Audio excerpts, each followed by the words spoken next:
founders in practical terms to be able to be in harmony with both? The touchstone, the thing you always go back to, is those customer needs.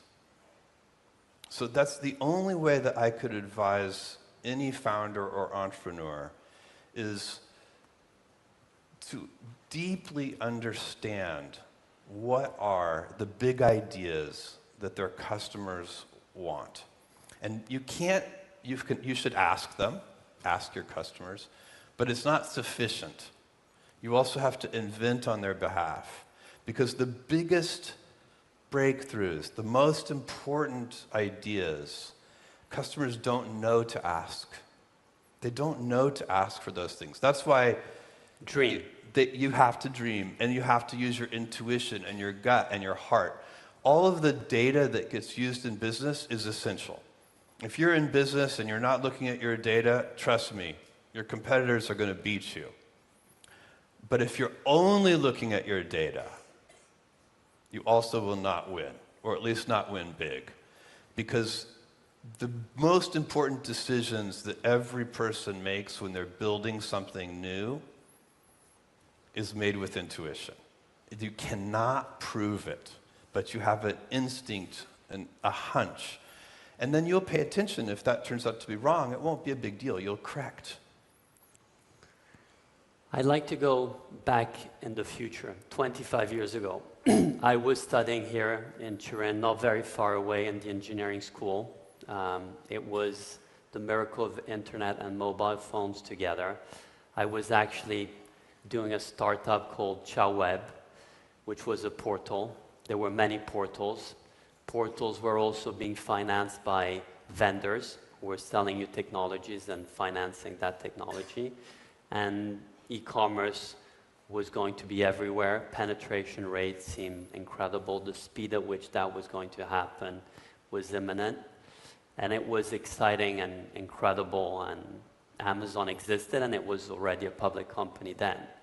And then it just blew up. Everything blew, and you had the internet bubble. Today we have similarities with AI. And we have this incredible sense of optimism and excitement, and everything is going to be there now.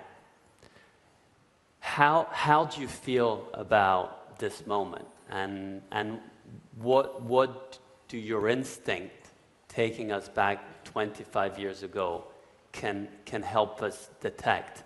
Because my instincts are of caution. Mm-hmm. Well, okay, so to take you back in time, in the year 2000, when the internet bubble burst, Amazon's stock, in a very short period of time, went from $113 a share to $6 a share. And by the way, it's split many times since then. I don't know, 20 for 1 or maybe even more. I don't have the number. But so these prices have nothing to do with today's stock prices.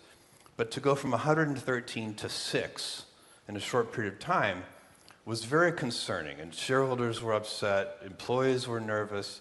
We had all of our employee base, their parents were all calling our employees and saying, "Are you okay?" You know, this was the environment of great nervousness. But I looked at the numbers in the business, and every month, as the stock price went from 113 to 6, a number of customers went up every month. Our gross profits went up every month. Our operating expense, we were still in a loss position, but our losses as a percentage of sales went down every month. Every single business metric, new customers, customer repeat purchases, everything that we were monitoring through that entire period kept getting better. And so that's one observation about bubbles in general. The fundamentals can be disconnected, the fundamentals of the business. And of course, as entrepreneurs, you're focused on the fundamentals of the business. The stock price is an output, an ultimate output that you actually have very little control over. Benjamin Graham, the great investor, is famous for saying, in the short term, the stock market is a voting machine. In the long term, it's a weighing machine. And so as founders and entrepreneurs and business people, our job is to build a heavy company. We want to build a company that when it is weighed, it is a very heavy company. We do not want to focus on the stock price. And so that is, that will be misleading because it can be disconnected from the fundamentals. And when bubbles happen, so that's one thing that happens. The second thing that happens when people get very excited, as they are today about artificial intelligence, for example, is every experiment gets funded. Every company gets funded. The good ideas and the bad ideas. And investors have a hard time in the middle of this excitement distinguishing between the good ideas and the bad ideas. And so that's also probably happening today. But it doesn't mean that anything that's happening isn't real. Like, AI is real, and it is going to change every industry. In fact, it's a very unusual technology in that regard, in that it's a horizontal enabling layer. Today we talk about AI first companies like OpenAI and Anthropic and Mistral and so on and so on and so on. There are so many startup companies that are kind of AI companies of various kinds. And that's normal for this phase. But that is not the biggest impact that AI is going to have. The biggest impact that AI is going to have is it is going to affect every company in the world. It is going to make their quality go up and their productivity go up. By every company, I literally mean every company, every manufacturing company, every hotel, every, consumer products company, et cetera, et cetera, et cetera. And so that is hard to fathom, but it's real. There is no doubt. We don't know how long it will take exactly. We don't know how quickly that transition will occur. And it'll probably occur at different rates in different industries. But that is very real. Now, what the stock market does, which is when we think of bubbles, we think of valuations and market caps and things like this, and how many billions of dollars are being invested in these 6 people at a $20 billion valuation, even though they just started yesterday, right? That's very unusual behavior. Investors don't usually give a team of 6 people a couple of $1 billion with no product. It's rare, and that's happening today.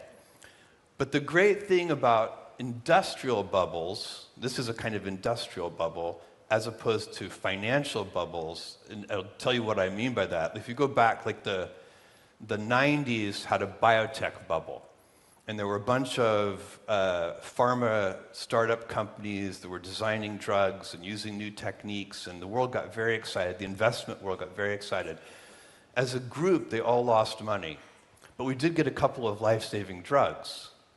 A bubble like a banking bubble, the crisis in the banking system, that's just bad. That's like 2008. And so those bubbles society wants to avoid. The ones that are industrial are not nearly as bad. They could even be good, because when the dust settles and you see who are the winners, society benefits from those inventions. They still get those life-saving drugs. And that's what's going to happen here, too. This is real. The benefits to society from AI are going to be gigantic.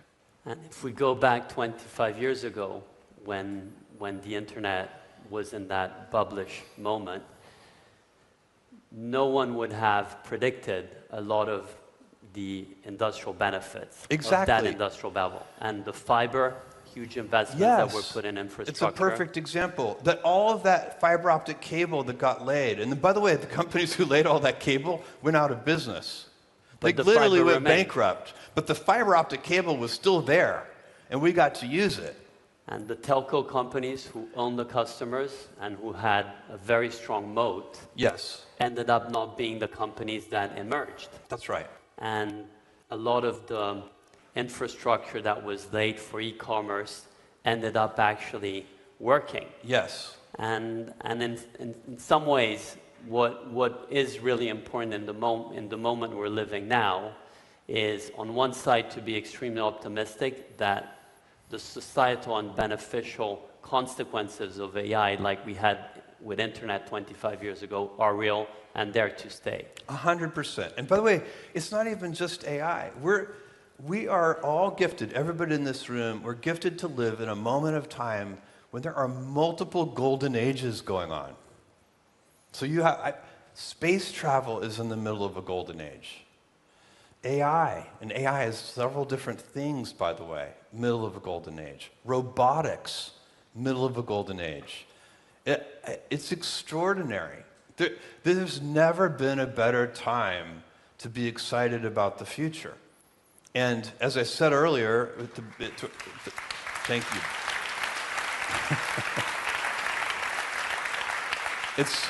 This rapid rate of change is fantastic for entrepreneurs. And I think what's really important of what we just discussed is on one side to decorrelate the bubbles and their bursting consequences that might or might not happen from the actual reality. Exactly. And that if you look at AI similarly to the internet or similarly to electricity, it's going to be broadly diffused. Correct. And it will go everywhere, and everyone from us as people to companies will be using it and benefiting from it. That's right. And so we need to just be extremely open in being able to adopt it and not necessarily think like back in the days that electricity was only going to be applied for light bulbs, or electricity was only going to be applied for a fridge. Civilizational abundance comes from our inventions. So 10,000 years ago, or whenever it was, somebody invented the plow. And we all got richer. And that's what happens. One step at a time, we build tools. And the tools increase, I'm talking about all of civilization. These tools increase our abundance. And that pattern will continue. And AI is a gigantic part of that. Space travel is going to be a big part of that. I don't see how anybody can be discouraged who is alive right now. And as we come to a conclusion of this talk, though I would have enjoyed to continue it for much longer, Jeff, the future we have ahead, and as you said, we should be very encouraged by its future. And we had during these days a lot of what's happening, which is at the intersection of software and hardware, or at the intersections of bits and atoms. And we had here one of our companies, CNH, the CEO Garrett spoke about tech and iron, agriculture equipment, and how that's becoming very different, and somehow these are becoming robots. Yeah.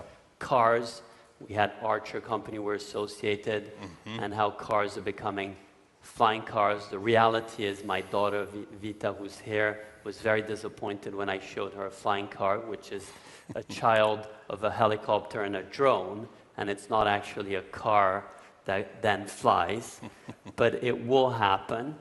And healthcare, which is a sector where we've been spending a lot of time and looking at machines that Philips do, where surgery is going to become more and more precise and more clever thanks to this combination. We are in Turin, which not only has its roots in cars and automotive, but also in aviation and space.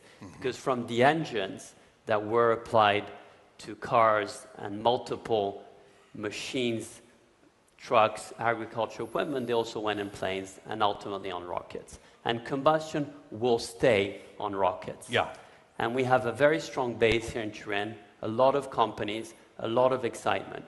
You're spending a huge amount of time in Blue Origin. Yeah. Very few people know how hard you're working on it. And the truth is, you haven't really stepped down. On the contrary, you just went much faster forward. Can you tell us a little bit about how the world looks like 10, 50 years from now? Well, so I am working very hard on Blue Origin. I'm working very hard on AI. I'm the least retired person in the world, and I will never retire because work is too much fun. It will never happen. And Lauren is, you're for it. She knows it makes me happy. And so look, Blue Origin, we're at the end of this month, or maybe the first week in November, we're going to launch our New Glenn vehicle, and we're sending NASA's Escapade satellite into orbit around Mars. So that's about to happen. We are building a lunar lander that is going to land on the moon here in just a few years, and also very exciting. It's hydrogen powered. We developed being 20 degree Kelvin, very, very cold, 20 degrees above absolute zero, 20 degree Kelvin electric powered, solar powered cryocoolers, so that we can keep liquid hydrogen liquid and have it be a storable propellant in space. This is very hard to do. We already have made amazing progress on it, because hydrogen is the highest performing fuel for rocketry, for space travel, but it has this problem that it has to be kept so cold that historically it hasn't been able to be used on deep space missions because it just boils away. So we're solving that problem, making hydrogen a storable fuel. We are doing R&D into how to build solar cells from lunar regolith on the surface of the moon. Because if you're going to go to the moon and stay on the moon, you need to be using the resources of the moon. You need to be harvesting the moon to make that cost effective. So the moon will be a launch pad. The moon is a gift from the universe. It's so close to Earth. It's only 3.5 days away. We can launch and get to the moon anytime. Unfortunately, to get to other planetary bodies, they have very rare launch windows. Mars, you can go to Mars once every 26 months or so. And so the moon is really a gift, and it has a very low gravitational field, only 1/6 of Earth's, which means it takes about 30 times less energy to lift a kilogram of mass off the moon than it does to lift it off the Earth. So we can use the moon as a rocket fuel depot to go to the rest of the solar system. One of the things that's going to happen in the next, it's hard to know exactly when, it's 10 plus years, but I bet it's not more than 20 years. We're going to start building these giant gigawatt data centers in space. So these giant training clusters, those will be better built in space because we have solar power there 24/7, and the solar power there are no clouds and no rain, no weather. So you can build. We will be able to beat the cost of terrestrial data centers in space in the next couple of decades. And so space will end up being one of the places that keeps making Earth better. It already has happened with weather satellites. It's already happened with communication satellites. The next step is going to be data centers and then other kinds of manufacturing. And will we be able to travel on Earth faster? Yeah, I think so. Eventually, this is very challenging. This kind of hypersonic travel on Earth, Up and down. The point-to-point ballistic travel. It doesn't break any laws of physics. It's difficult in some ways. Rockets tend to be very noisy, so people probably don't want them like in their downtown areas. So we'll have to figure out exactly how that works. But there may be other ways of doing hypersonic travel too. So I do think that will happen. And living in space, when do you think we'll be living in space? Well, I believe we'll have in the next kind of couple of decades, I believe there will be millions of people living in space. That's how fast this is going to accelerate. It's interesting too because they'll mostly be living there because they want to. Our robotic technology is getting so good. We don't need people to live in space. Anything that we need done, if you need to do some work on the surface of the moon or anywhere else, we will be able to send robots to do that work. And that will be much more cost effective than sending humans. And if you were to advise a movie or a book of sci-fi that's, in your view, more truth to what we expect, what would that be? And I'm asking because I know you love sci-fi, and I've been so disappointed myself of seeing how you always read and see these movies and it never happens. I've read so much science fiction, just starting in that little town in South Texas where I spent my summers with my grandfather. Someone had donated his science fiction collection to the local library, which is this town of only 3,000 people, and over the course of a few summers, I read my way through that, all the classics, Asimov and Heinlein and so on. Something that I would recommend is the Culture series, only because it has such an interesting utopian take on the intersection of humanity and artificial intelligence. And I think there's so much talk about that right now. Not that this is the way it's going to be or anything, but it's just a very interesting way to think about these super intelligences. We didn't have time to talk about that, but I find so many people nervous or anxious or even a little discouraged or depressed by thinking about these coming, right now computers can easily beat us at chess. Once they can beat us at anything, do we have meaning in our lives? I think the answer to that is 100% yes. We will still have meaning in our lives. Grazie. Thank you. Thank you, Brad.